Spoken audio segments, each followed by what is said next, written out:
Deus falou para Josué: Josué, medita de dia e de noite, guarda a minha palavra, porque ninguém vai poder te resistir todos os dias da sua vida. Como fui com Moisés, assim serei contigo. Você quebra tudo que tiver na sua frente, porque a minha palavra é poderosa.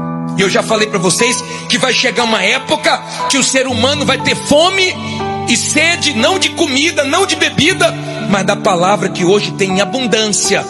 Mas o ser humano rejeita. A palavra de Deus corrige a gente. A palavra de Deus nos conserta, nos molda.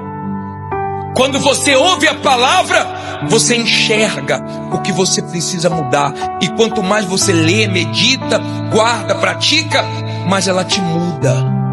Todos que desprezaram a palavra foram destruídos. Todos que guardaram a palavra venceram tudo que se levantaram contra ele.